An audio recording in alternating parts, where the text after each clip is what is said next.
বন্ধুরা, ইরানকে পূর্ণ সমর্থন করতে চলেছে রাশিয়া এবং তুর্কি। হ্যাঁ বন্ধুরা, ইরানকে লক্ষ্য করে সামরিক হামলা না চালানোর জন্য আমেরিকাকে কঠোরভাবে সতর্ক করেছে রাশিয়া। রুশ উপপররাষ্ট্রমন্ত্রী সের্গেই রিজারকভ বুধবার বলেন, ইরানে হামলা চালানো হলে গোটা মধ্যপ্রাচ্যে মারাত্মক অস্থিরতা দেখা দেবে। একই সঙ্গে মস্কো জানিয়েছে যে ইরানের পরমাণু স্থাপনাগুলিতে হামলা এক ভয়াবহ পরমাণু বিপর্যয়ের ঝুঁকি তৈরি করছে। রিয়ারকভ সেন্ট পিটারবার্গে এক অর্থনৈতিক সম্মেলনে বলেন, আমরা আমেরিকাকে অনুরোধ করছি তারা যেন এই সংঘাতে সরাসরি জড়িয়ে না পড়ে। এটা এমন এক পদক্ষেপ হবে যা গোটা পরিস্থিতিকেই ভয়ানকভাবে অস্থিতিশীল করে তুলবে। অন্যদিকে বন্ধুরা, তুরস্কের প্রেসিডেন্ট রিসেপ তাইয়েব এরদোগান বলেছেন, ইসরায়েলের সন্ত্রাসীমূলক হামলার পাল্টা জবাবে ইরান যে হামলা করেছে তা সম্পূর্ণরূপে স্বাভাবিক ও বৈধ বলে তিনি মনে করেন। তিনি আরও বলেন, ইরান আত্মরক্ষার জন্য যে অধিকার প্রয়োগ করেছে তাতে তুরস্ক পূর্ণ সমর্থন জানায়।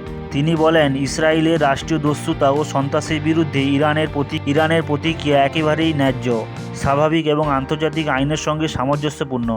এরদোগান আরও বলেন, ইসরায়েলের প্রধানমন্ত্রী বেঞ্জামিন নেতানিয়াহুকে তুলনা করেন নাৎসি নেতা হিটলারের সঙ্গে। তিনি বলেন, নেতানিয়াহু ইতিমধ্যেই গণহত্যার দিক থেকে হিটলারকে ছাড়িয়ে গেছেন। আমরা চাই না তার পরিণতিও হিটলারের মতো হোক। তিনি আরও বলেন, গাজা, সিরিয়া, লেবানন, ইয়েমেন এবং ইরানের মতো প্রতিবেশী দেশগুলোর ওপর চলমান এই অমানবিক আগ্রাসন বন্ধে তুরস্ক সর্বোচ্চ চেষ্টা চালিয়ে যাচ্ছে। নিরপরাধ শিশুদের রক্ত যাদের চক্ষু বুজিয়ে দিয়েছে তাদের হাতেও সেই রক্তের দাগ লেগে আছে, মন্তব্য করেন তিনি। তো বন্ধুরা, তোমরা দেখতেই পাচ্ছ ইরান এবং ইসরায়েলের মধ্যে যে লড়াই চলছে তাতে কিন্তু একের পর এক দেশে জড়িয়ে যাওয়ার সম্ভাবনা বাড়ছে।